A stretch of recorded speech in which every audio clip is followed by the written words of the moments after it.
존경하는 국민 여러분, 내란 세력의 친위 쿠데타가 국민 여러분의 투쟁으로 좌절된 지 이제 이틀이 지나갑니다.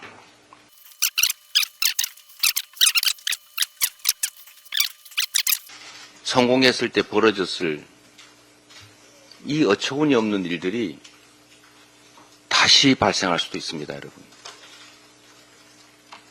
우리는 이 순간을 실제로 살아가고 있기 때문에 그 느낌이 완전하지 않을 수 있습니다. 거대한 역사의 흐름의 한 부분, 한 장면이기 때문에 그 장면이 갖는 그 역사적 엄중함을 제대로 체감할 수 없을 수도 있습니다. 그러나 여러분,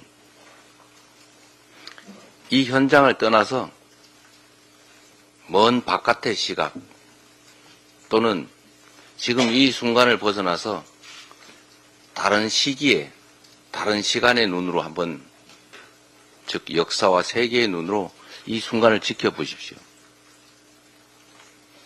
어쩌면 우리가 현상을 파악하고 이 현상에 대응하는 것 자체가 어처구니 없는 그런 상황일 수도 있습니다. 우리가 이 상황을 우리가 생각하는 것 이상으로 더 엄중하게, 더 심각하게 받아들여야 할 수도 있습니다. 결론적으로 말씀을 드리면 대한민국은 지금 황폐화된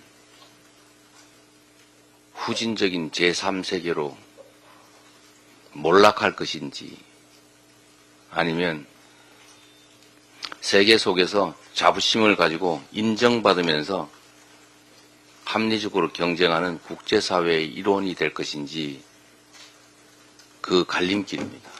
이재명 대표는 국민들에게 국제 정세를 바라봐 줄 것을 말하고 있다. 이것은 내가 앞전에 만든 영상을 참조해서 판단하길 바란다. 지금 국제 정세는 네오콘이 조종하고 있는 전쟁을 하려는 국가와 전쟁을 반대하는 측으로 나뉜다.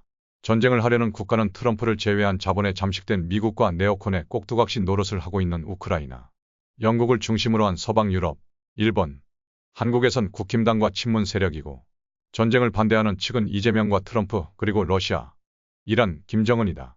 당신이 진영 논리를 벗어나 제대로 현실의 상황을 바라볼 줄 안다면 국힘당이 미국 공화당과 같은 편이라는 헛소리는 안 하게 될 것이다.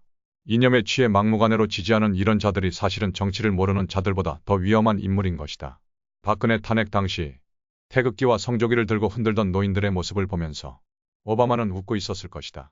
박근혜가 탄핵당하지 않고 트럼프와 북한 종전 협상을 했더라면 한국은 지금의 위험에서 벗어나 있을지도 모른다. 한국을 언제든 전쟁터로 만들기 위한 네오콘이 박근혜를 탄핵시키고 문재인을 대통령으로 만들었다. 당이 중요한 것이 아니라 인물을 바라봐야 한다. 미국 자본에 잠식된 정치인들을 걸러내야 전쟁에서 벗어날 수 있다. 젤렌스키 내각은 수많은 국민을 전쟁터로 몰아넣고 죽음에 이르게 했지만 자신들은 조 단위의 돈을 횡령해서 전쟁에 패할 시 영국으로 망명할 준비를 하고 있다. 우크라이나 전쟁은 소강 상태이지만 시리아로 전쟁터가 옮겨져서 러시아와 네오콘의 싸움이 또 다시 벌어지고 있다. 정부군은 러시아, 이란이 지원하고 있고 반군은 미국이 지원하고 있다. 이스라엘과 레바논도 휴전 상태이지만 언제 다시 확전될지 모른다. 이재명 대표가 걱정하는 것은 단순히 비상계엄령이 문제가 아니라 무엇을 위한 비상계엄령이었는가? 하는 것을 말하고 있다. 이재명 대표가 생각하는 계엄령의 목적은 국회의 동의를 얻어야 파병할 수 있는 지금의 법을 무력화시키고 우크라이나 전쟁에 파병하기 위한 계엄령이라고 유추해봐야 한다. 유추한 게 맞다면 윤석열은 자신의 작아진 입지를 위해 전쟁도 불사하겠다는 뜻이다. 이스라엘 총리 네타냐후의 길을 가겠다는 것이다. 한국이 전쟁에 참전할 경우 3차 세계대전은 피할 수 없다. 그렇다고 한국이 이길 수도 없는 전쟁이다. 전쟁의 극단적인 상황에 놓였을 때 핵무기를 제외하더라도 이미 러시아의 초음속 무기는 핵무기와 비견될 정도의 파괴력을 갖고 있다. 수직으로 마하십의 속도로 낙하하는 미사일을 막을 수 있는 방공망은 아직 존재하지 않는다. 푸틴이 한국의 참전을 경고했지만 한국이 막무가내로 참전할 경우 러시아의 미사일은 우크라이나가 아니라 한국을 향해 발사될 것이다. 윤석열은 자기 살자고 온 국민을 전쟁의 불안으로 몰아넣고 있고 이 미친놈은 자기가 무슨 짓을 하는지도 모른 채 전쟁을 일으킬지도 모른다. 이재명 대표는 그것을 걱정하는 것이다. 한국 내에서 벌어지는 이념 전쟁이 문제가 아니라 진짜 죽고 사는 문제에 직면한 문제라는 것이다. 서방 언론과 미국이 한국을 전쟁터로 만들기 위해 지속적으로 부추기고 있는데 윤석열이 여기에 동조해서 미친 말처럼 날뛰고 있다. 지금 전 세계는 트럼프 취임 전이 가장 위험하다. 윤석열은 트럼프에게 필요 없는 존재기에 윤석열이 전쟁을 일으키지만 않는다면 트럼프 취임 후 탄핵당하거나 자진하야하게 될 것이다. 그것이 내가 보는 국제 정세다.